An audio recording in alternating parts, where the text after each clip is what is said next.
like that.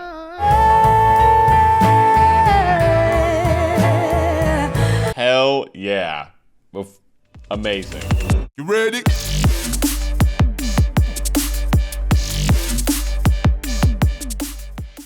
Hi everyone, welcome back to the channel. Peter Barber here, professional opera singer and music producer, and today, for the first time ever, I'm going to be listening to Postmodern Jukebox, haven't heard them, and haven't heard this song, Creep, featuring Haley Reinhart. So, gotten a ton of suggestions for this one over the last couple of years since I started making these videos. Super stoked to dive in, guys. So, this is a reaction and analysis, so I will be pausing primarily to talk about vocal technique, as that's where my expertise lies as a professional singer. But I also do produce a lot of music, and I've composed and arranged, so I often end up talking about instrumentation and arrangement and other audio engineering things if there's, prevalent parts of the mix that I want to talk about, or the mastering, or whatever. So we'll see what comes up. Really excited to dive in, so let's waste no time and let's get into it. When you were here before, you couldn't look you in the eye. You're just like an angel. Your skin makes me cry. You float. What a very cool, sultry voice, right? She's allowing a lot of breathiness in the sound. It's an easy kind of singing. Nothing forceful. We're obviously not getting into the high chest range. We're not doing any belting yet. This is like a very intimate start to the sound. Exactly what you want to do with this song, because, in an ideal world, you build to the bridge, and then you get a huge climax during the bridge, and then bring it down for the outro. So we'll see what this arrangement looks like. Other than that, it's in 3/4. It's in triple instead of duple, which is cool. The original is, of course, when you were here before, 1, 2, 3, 4, 1, 2, 1, 2, 3, 4, 1, and duple would be called 4/4. This is 3/4 or swing, maybe 6/8, and they've so far just have voice, bass, and piano. So nice, raw, simple start to this song. When you were here before, you couldn't look you in the eye. You're just like an angel. Works really well in triple. Your skin makes me cry. You float like a feather in a beautiful world. I wish I was special. You're so very special. So there's really interesting vowel choices in some of these words, like special. The first time she sang was like special instead of special. So interesting, putting her own flair on it, of course. I like the little bit of text painting she did on the word float. She kind of invoked the feeling and the sound of floating in her voice on that word. Really nice little addition there. Right here. You float like a feather. Feels like it suspends a little bit. In a beautiful world, I wish I was special. I really like she's using a little bit of vocal fry on the starter phrases. As she starts, a little vocal fry. Just a cool thing to add a little, usually used for like some kind of emotional intimacy or something at the start of a phrase, or there's a bunch of ways it could be used, but it's to add something emotional. And I also love how she's allowing a little bit of that vibrato to come into the sound at the end. So straight tone, straight tone, straight tone, and then right at the ends of the phrases, allowing her voice to spin, allowing that vibrato to come in. I wish I was special. You're so very special. But I'm a creep.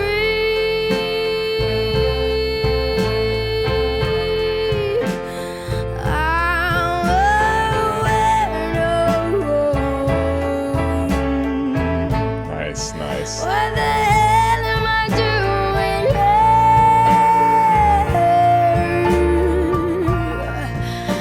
I don't belong here.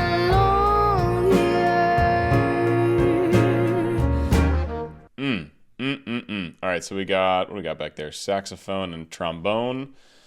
So we got a little 4-piece band, piano, bass, saxophone, trombone, and vocalist.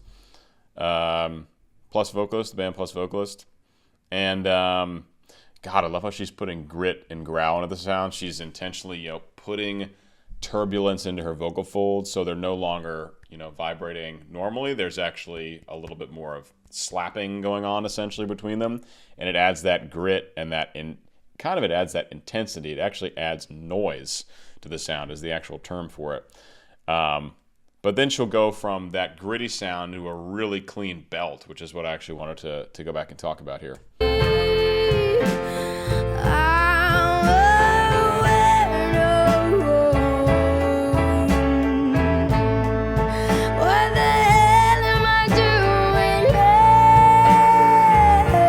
Right there, so you go from that grit into this nice big, and the word is here, right?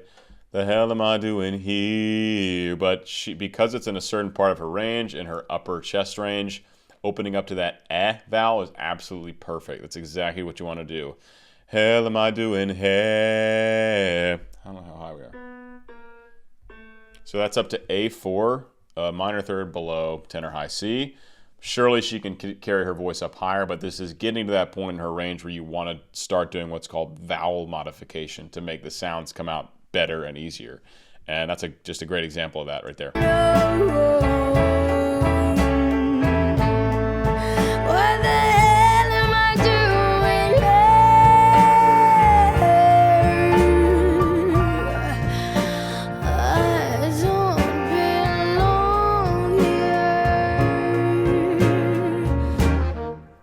I don't care if it hurts. I wanna have control.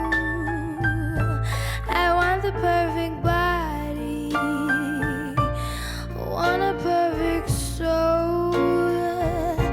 I love how much care and attention she's giving to each word and really what she's saying.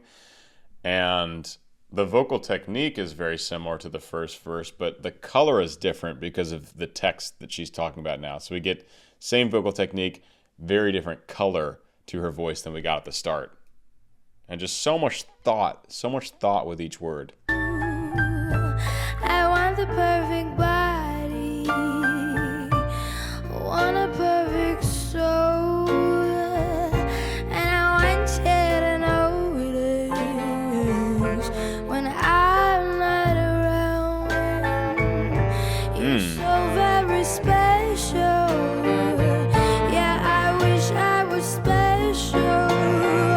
Also in the second half of this second verse, we got saxophone and trombone. They did not play at all during the first verse. They only jumped in on the first chorus. Now we get them. Now we got full band, plus Haley during the verse as well.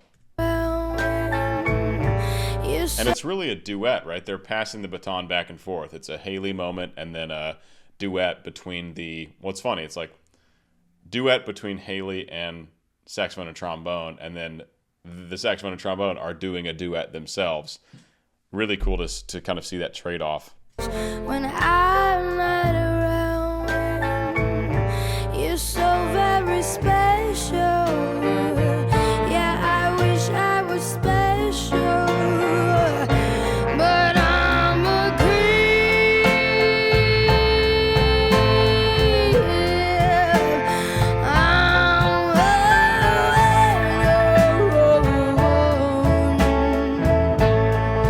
What the hell am I doing here?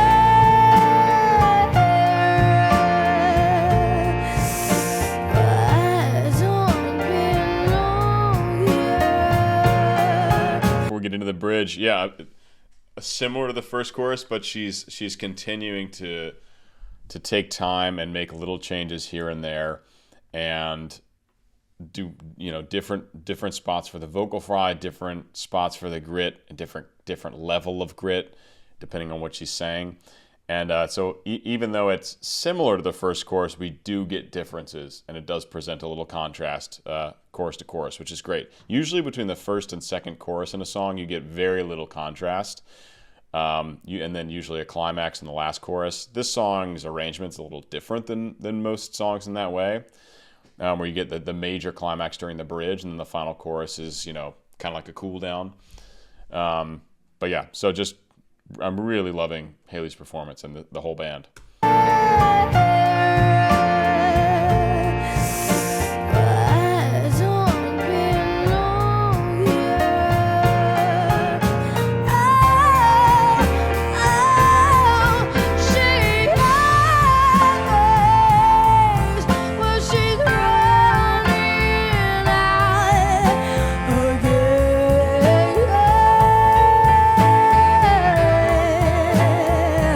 Hell yeah.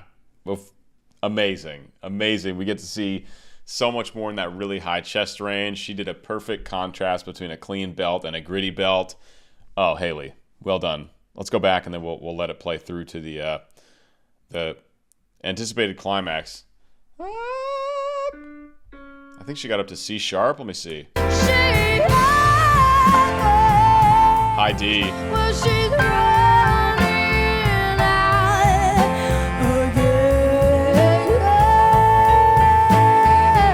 Yeah, high D. High D. I said she's running out. She runs. Ooh, I like that.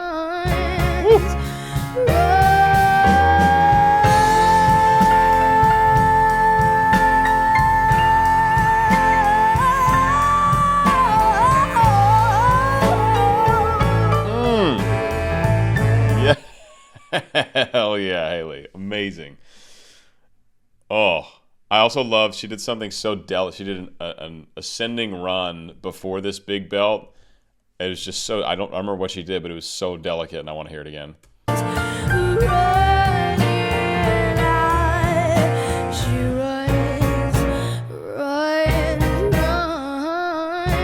Runs. That one. That was the one I was thinking of.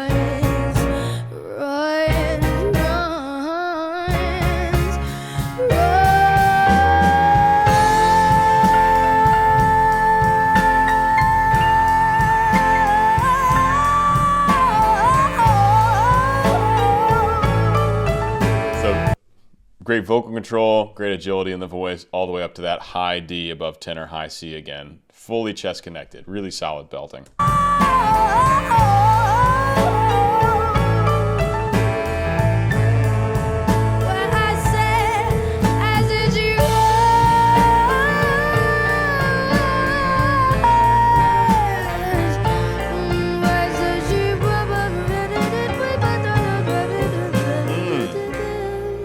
Yes, scat solo. Let's go.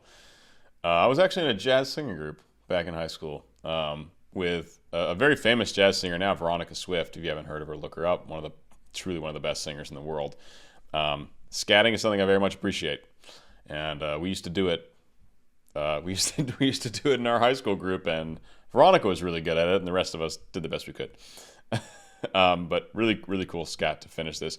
She did something interesting. She sang some really high belting with a relatively closed mouth position, which is quite difficult to do. What is that? No, it's a little bit later.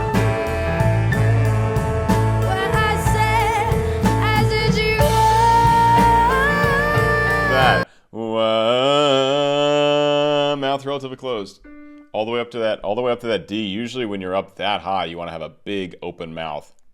But she kind of shifts the resonance a bit higher in her head, and that allows her to keep her mouth in a more closed position. In opera, you would call this covering, essentially.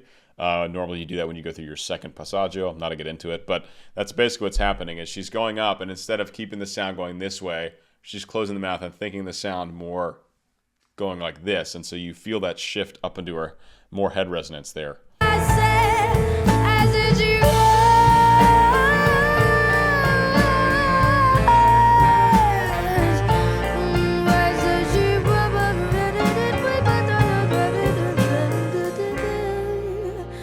Whatever makes you happy, whatever you want. Oh, so delicate. You're so very special. Yeah, I wish I was special, but I'm a creep. Gotta listen to that again. Creep. I've heard that exact riff somewhere, and I love it. It just triggered something wonderful in me. But I'm a creep.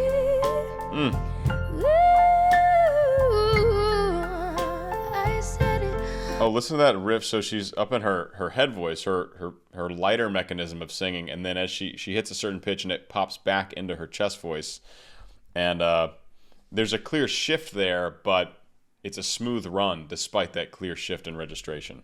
But I'm a creep.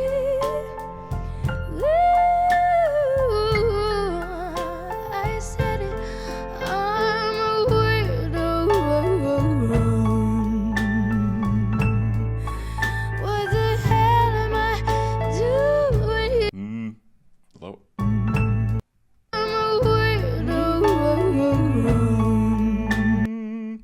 Down to A3. It sounded much lower in her voice because it's clearly very low for her voice.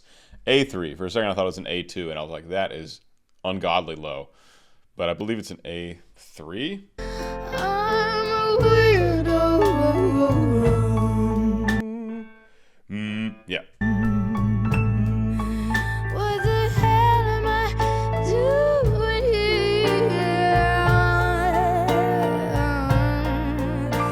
I don't belong. I'm a creep.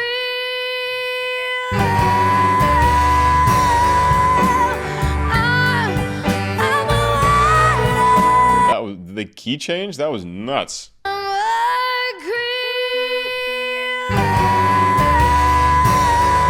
think they went up a half step.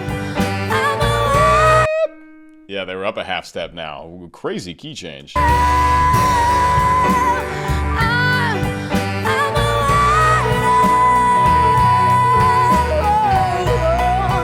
So that huge belt, right? Weirdo. The word is weirdo. E weirdo. But we get wardo because that's what you got to be doing if you're going to be doing a huge chest-connected belt. You want to have a big open mouth position if you want a big intense sound, right? Without covering it. And tons of grit there as well. Let's get that.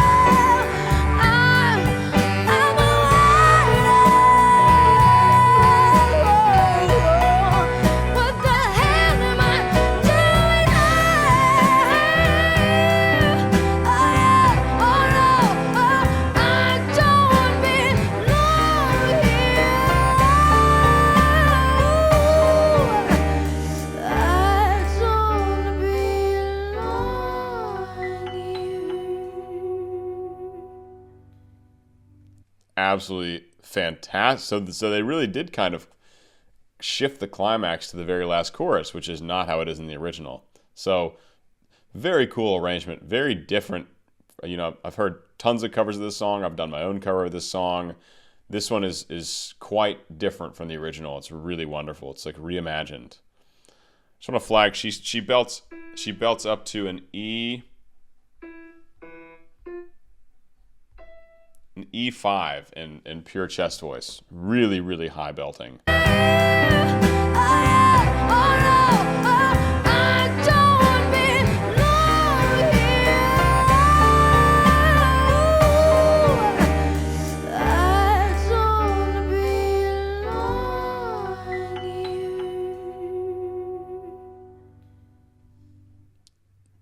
Truly, truly excellent. And I really loved her whole presentation of it, her whole attitude during it, how much she did with the vocal colors, obviously the contrast between gritty and clean singing, harsh vocals, non-harsh vocals.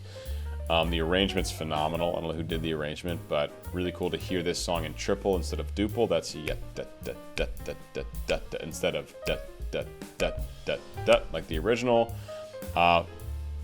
Really nice. I love the duet section where it was she would sing and then the trombone and saxophone would come in and then they'd cut out when she'd start again. That was lovely. The really light down section when it was just, the really high octave on the piano and her singing. Really just all around so well done. So this has been a joy. Thank you to all those who recommended. If you gained appreciation for this song or these artists, please do consider joining my Patreon for free. You can kind of see what it's about, and then to get benefits, start at $1 a month. So $1 a month. Otherwise, please do like this video, subscribe to the channel, leave a comment for the algorithm. Could be anything saying Haley's awesome, Postmodern Jukebox rules, doesn't matter. Hit the bell, and I will see you guys in the next one. Bye-bye.